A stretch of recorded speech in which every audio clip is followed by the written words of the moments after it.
It's Wednesday. Welcome to Plus Sports and Plus TV Africa. Of course, I am your host, Mikhail Tinubu.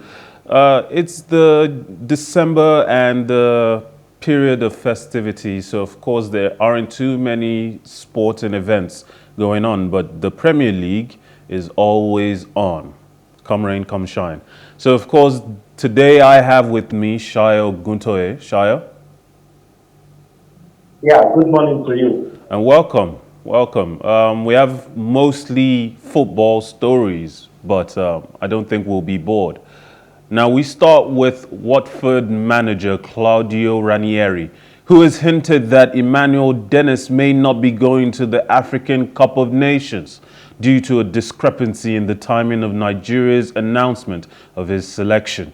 Dennis is expected to depart for the tournament after the game against Tottenham on New Year's Day. But Ranieri suggested there may be a chance that they can keep him at the Vicarage Road instead. The actual issue with the dates is currently not exactly clear, but it is thought to center around the deadlines for which players can be called up by their national teams. And speaking after Watford's 4-1 home loss to West Ham, where Dennis netted his 8th league goal of the season, the Italian coach said he would explain further in the due course. I'm not so sure. I will miss Dennis now. I don't know if he goes to the national team. We have to wait. Ranieri was quoted in the Watford Observer. When reminded that Dennis has been selected for Nigeria and if there is a reason he won't go, Ranieri replied, "Yes, let's think about this week and then I'll tell you." And asked to explain on the Dennis situation, "Look, I know it did not arrive at the right moment. We have to wait very well. The national team has time to send the pre-calls, call-ups. They don't respect the days and I want to see very well. At the least, Dennis is expected to play the Watford game against Norwich, Leicester City and Newcastle United." Now, if this actually happens, I think the Nigerian national team would be missing a very viable and vital player at a time when there's a possibility even Osimhen may not be able to represent the national team, at least to the best of his abilities, given his facial injuries. What do you think, Shaya? I think it's a dicey one now, and I'm very happy that this is coming in respect of our player because it shows how important Emmanuel Dennis is.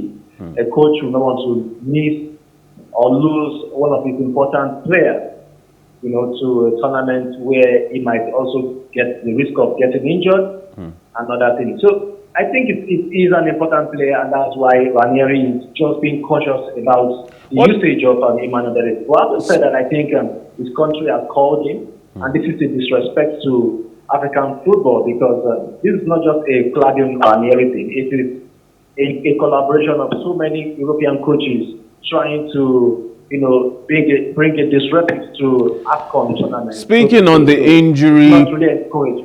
Speaking on the possibility of injuries, no matter what national team is calling for, no matter what international competition, club managers usually don't want to release their players. And the worry is that majorly injuries might become abound. And with Watford's situation right now, trying to avoid relegation, Ranieri's team having not picked up any win in the last 3 games, it's perhaps maybe understandable that he's worried that he would lose Dennis. That aside from the possibility that he may actually be right and that Dennis hasn't been called up at the right time to meet the deadline for the call-up.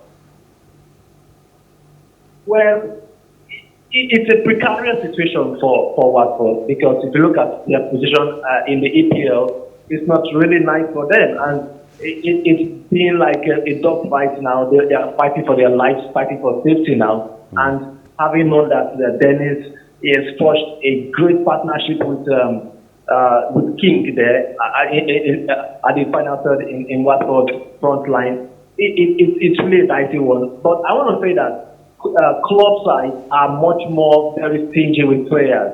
players going for international location. Remember at the time too when Jonathan Mikel had the same issue during Antonio Conte's time going to the Olympics, and because of that, he was ostracized from the team. So this is not just a Claudio Ranieri thing, like I said earlier. It is an European thing against honoring one's fatherland or motherland. It's so sad, really. Well, sticking with the AFCON, Napoli surgeon Professor Gianpaolo Tartoro has declared that it would only take a miracle for Super Eagles striker Victor Osimhen to represent the senior national team at the fast approaching 2022 Africa Cup of Nations. Osimhen, who recently made a return to training after successfully undergoing surgery to correct multiple fractures in his face following a clash with Inter defender Milan Skriniar on November 21st, was named in the 28-man list by Super Eagles interim coach Austin Eguavoen for the biannual tournament. According to Football Italia, Osimhen spent the Christmas break in Nigeria, but he's expected to return to Naples on Friday for a medical check after cheekbone surgery he underwent at the end of November. Recall that Napoli ruled Osimhen out of action for 3 months, but the former Lille star said last week that he would be available to play for Nigeria at AFCON. However, Tartaro, the surgeon who operated on Osimhen in November, has revealed that the Nigerian international needs time to rest before playing football. For the inflammation of the callus bone, according to world protocols, it takes from 60 to 90 days, unless a biological miracle. The surgeon was quoted as saying, "If he does not do the CT scan, we will not be able to dissolve the prognosis. Reduced fractures must consolidate. I repeat, for the formation of the callus, you have to wait 2 or 3 months, unless a Christmas biological miracle." But biology is not a fan. Obviously, I hope Osimhen takes care of himself. The national team will be fine whether we win the competition or not. But he's very adamant. He has been very vocal and very clear in his desire to represent the national team. If the surgeons are saying you should stay away from football for 3 months, Napoli will, at the very least for their own sake, want to keep their player from playing in the AFCON. At the same time, would that be likely to create a friction between club and player? Well, you say Osimhen is adamant. I would say rather that Osimhen is not adamant, but he has the passion, he has the flair, he has the love for the game and for his country. He is not even fully fit yet, and he has already reported to camp. And I think this is something worth emulating. I am not saying you should disobey or disregard the laws of your club when it comes to medics. But this is the desire we've been talking about in the Super Eagles for so long a time. And this is just the beginning. I see Osimhen as a captain material in the Super Eagles because what he has done so far is weighty. Very weighty. And a whole lot of players in the Super Eagles cannot do the same. This story reminds me of something related to Saul, the Atletico Madrid player currently on loan at Chelsea. A few years ago, he had bleeding internally, and the doctors said that it would be best for him to stay away from football. But the player was so adamant that he wanted to play that he insisted that they take out his kidney if it would prevent him from playing. That's how committed he was. Every night he was passing blood in his urine, and he was still adamant that he needed and absolutely had to play. He did not want to disappoint his manager, and that was just at club level. If Osimhen insists that he must play and that the only precaution he needs is a face guard, then is there anything Napoli can do to stop him? Well, for a very resolute person like Osimhen, I think there is nothing Napoli can do to stop him. I think Osimhen needs to take a break from there. I think his health is more important. What if he goes to this tournament now and aggravates the injury? You know, he's not healed yet. He's worrying. He's going to put on a mask. It's really not going to be fit for him, knowing that African football is more of physical. You're definitely right about that. African football is more physical. Yes, of course. So I think Osimhen just needs to settle down, wait for another opportunity to represent Nigeria. But I really, really, really do love his play. And the example you gave also regarding Sayo shows that not every football player play football for the money. Some play football because of the desire, because of the love. You get it? It's not just because of the fat payment or the fat salary account they have. It doesn't work that way always, all the time. Well, speaking of the Atletico Madrid story, we'll come back to that. But before that, let's listen to boss Jurgen Klopp, who admitted that Liverpool can forget about catching Manchester City if they drop their standards after damaging 1-0 defeat at Leicester. Demola Lookman's winners stunned the second-placed Reds to keep them 6 points behind City in the title race. Kasper Schmeichel saved Mohamed Salah's first-half penalty, and Sadio Mane missed a golden chance after the break as the wasteful visitors suffered just their second defeat of the season. Liverpool was so wasteful. Watching that match, they missed so many opportunities to not just equalize, but they could have taken the lead before Leicester scored, and even after that, they could have still won the game. December takes no prisoners. There's always a casualty.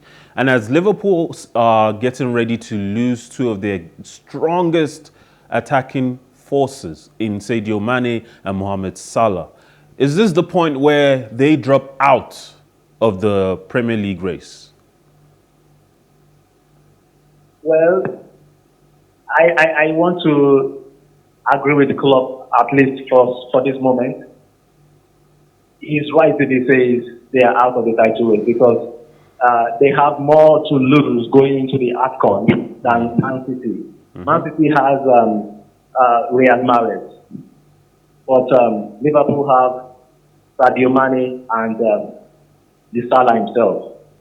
These are amazing players, fantastic players, any day, anytime. Liverpool will never set up without these two players on the field. But City can afford to bench a Riyad Mahrez going into important games. So looking at this now, coming from the backdrop of the fact that they just lost a game last night, you know, a game they should have won, knowing that Leicester have been blowing hot and cold. Just take a look at the stats. Leicester didn't even use a defender yesterday. They used midfielders all through. The centre back, then Daniel Amate, and then Wilfred Ndidi were partners and centre back, which are midfielders. I know, you know, so they just jump packed the whole field with midfielders and made it difficult for Liverpool to breathe. And at the end, 1-0, just a goal from masterclass. Was this Shia, was this a tactical masterclass? Was this a tactical masterclass for Brendan Rodgers, who had lost just about a week ago to Liverpool in the Carabao Cup and just lost to Manchester City in their last Premier League game? Was this we need to get a result, we need to do better than we've been doing? Was this a brilliant, genius move on his part, especially with the midfielders for defenders, like you said? Well, I want to say it's a funny one because it would have also gone the other way around. What if Salah had scored that goal, that penalty kick? True. You know, it would just be a flurry of goals afterwards. So it was Liverpool not taking their chances, not that the tactics actually worked per se. Yes, it was able to truncate Liverpool to an extent. So in the end, it was down to luck. Absolutely, it was by luck because Liverpool had 21 shots on the night and only 4 was on target. Out of those 4, 1 was a penalty kick, which Salah should have put away. So it's more like Liverpool shooting themselves on the post. Man City are the pace setters right now. Is there anyone in the league? Okay, let me ask the question differently. Can we expect them to drop any more points going forward? The answer to that question from me is yes. City will still draw points, but they will win more than they are going to draw. So That is the truth. Look at last season. They went about 23 games straight, winning all of them. They still lost at some point though. But this is the moment where you define your season. When your other rivals keep dropping points, then you take the bull by the horn and go win games by a long stretch. By the time you're going to lose, the gap will be too much, and that's what. All right, I have two more questions on this. So far. I have two more questions on this story. Manchester City, if they are going to drop points, are you saying that they are definitely the favorites for the league now? Well, Mukayo, the truth is this. They've all played 19 games. They've reached halfway point of the season. Second half of the season will start by the next round of games. City are 6 points ahead of their closest rivals. I think it is City's title to lose at this moment now, because Chelsea themselves are not even strong enough now. They don't even know the problem that's battling them right now. Liverpool will lose players going into the AFCON. So during this period of time, City are going to cover a whole lot of ground. All right. Who is in a stronger position, Liverpool or Chelsea, to hunt down Manchester City for the title? Well, I still think Liverpool. Because I think they have, I think they still have what it takes. They still have a Minamino and Diego Jota is also there. So, yeah, a good side. All right. Now, Diego Simeone celebrated 10 years as Atletico Madrid head coach by looking back on his side's rise to success in a moving interview. The Argentine insisted he was determined to manage the club he was successful at as a player, where he won a league and a cup double in 1996. Under El Cholo, Atleti reinstated themselves as a Spanish superpower by winning the Europa League in 2012, the Copa del Rey in 2013, and La Liga in 2014. Simeone was unfortunate to lose to rivals Real Madrid in 2 Champions League finals, but oversaw his side's evolution as they moved into a new stadium in 2017. Atleti are in the midst of a new era, winning the Europa League again in 2018 and most recently winning La Liga in 2021 as Simeone continues to make history. Simeone's story is one that legends are made of. He played at this team, won the doubles, and then came back, took over, and carried this team to redominate the La Liga and Spain as a whole. They've been to 2 Champions League finals, losing to their city rivals, Real Madrid, who at the time, we have to say, they had Real Madrid legend Cristiano Ronaldo. Has he done about as well as anyone could expect for a team such as Atletico Madrid? Diego Simeone came to Atletico de Madrid 10 years ago, about a decade. And I must tell you, the situation in Atletico Madrid at that moment was very, very terrible. Madrid were just ahead of the relegation zone at that moment. And days before he took over from Gregorio Manzano, they actually lost to a 3rd division Albacete. This is crushing.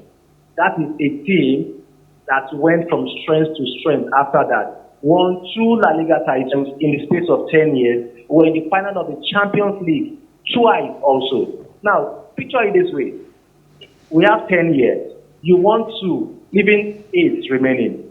And Atletico Madrid are not the biggest team in Spain. They are the 3rd biggest team behind Barcelona and Real Madrid.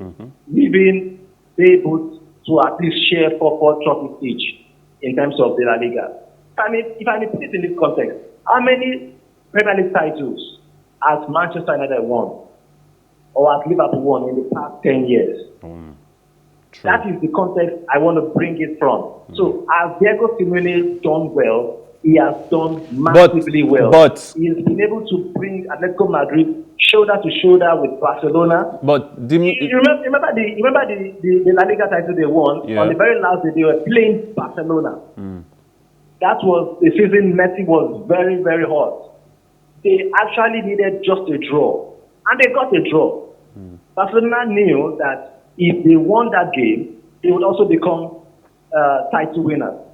It was just between these two. It was very entertaining, very interesting, and Atletico Madrid won the title that same day.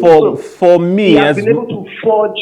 As much as I like Diego Simeone, I worry about long term for his career. If he ever leaves Atletico Madrid, there have been questions about when he has to play a big game, going up against the likes of Real Madrid in the Champions League finals, when he has to play the likes of Liverpool, he tends to err on the overly cautious side. And that could mean that more times than not, you will lose titles. You will drop points at the wrong time. And in the fast-paced world of football right now, club football, if Diego Simeone was in a different club, a club where he didn't have such a reputation already as a player, he wasn't already a club legend or club icon, any team in the Premier League might fire him after 2 or 3 seasons if he had continued to bottle so many opportunities to win a title at the very last minute. Well, I do not agree with that sentiment of yours. Why? Because these same tactics has won Simeone lots of titles. In a league that is monopolized by Real Madrid and Barcelona, he was still able to bring you a team that is worthy of emulating when it comes to the ruggedness, or when it comes to the art of defending. Yes, they are there. When it comes to goal scoring, too, they are not lacking. So I think Simeone is one of the most underrated coaches. That tactics you are mentioning has won him titles. Let's also assume that Madrid were not able to score at that very last minute through Ramos' header. They would have also become a Champions League holder at the moment. But because they were just unfortunate at that moment. So, because they actually scored in that final, they scored first, and then they sealed up. They closed the shop.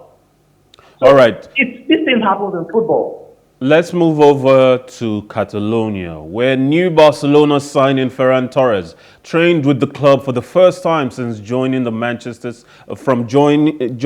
Manchester City on a permanent move on Tuesday, December 28th.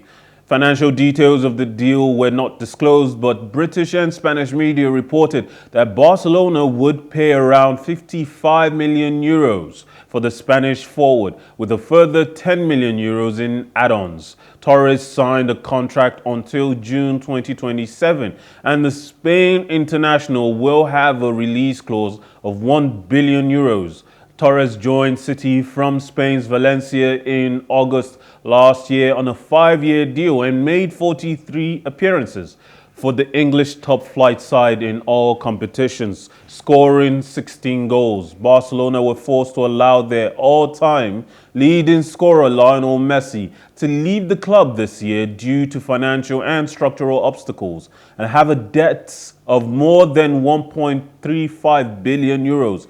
Barcelona's attacking options were weakened further with the retirement of Argentine forward Sergio Aguero at the age of 33 this month due to a heart condition. Torres has not played since he sustained a fractured foot in Spain's UEFA's Nation League final defeat by France in October. The 21-year-old has scored 12 goals in 22 internationals. Barcelona sits 7th in La Liga after a poor start to the campaign, which resulted in the sacking of coach Ronald Koeman, with former club captain Xavi Hernandez taking over the reins. Now, Barcelona returned to action after the winter break on January 2nd. One question, that's the only question I'm going to ask. Is this a smart purchase? Well, to an extent, yes. I want to say it is a smart purchase, and I think they actually played a friendly game here because Guardiola is a Barcelona soul, so to say, and Xavi also was one of his prospects. So it's a nice one, judging from the fact that Barcelona are in a deep hole right now, a very deep one. They are out of the Champions League. They are not scoring goals at plenty. Ansu Fati has just 3 goals. Osimhen Dembele has not even scored yet for Barcelona this season. Brentwaite also has scored just 2 goals. Ricky Pig has not scored. Pedri has not scored. Nico Gonzalez has scored 2 goals. And Depay, the Irish scorer, has just 8 goals. So they need goals. And Ferran Torres is a player that can score and also can create chances at plenty. All right. Thank you, Shaya, for joining me. It's always a pleasure having The you. pleasure is mine. All right. And to everyone at home, we know that you love sports, so thank you for joining us. Thank you for making us your choice for all the latest sports news. My name is Mikhail Tinubu. Join us next time. And remember, life is never boring with some sports.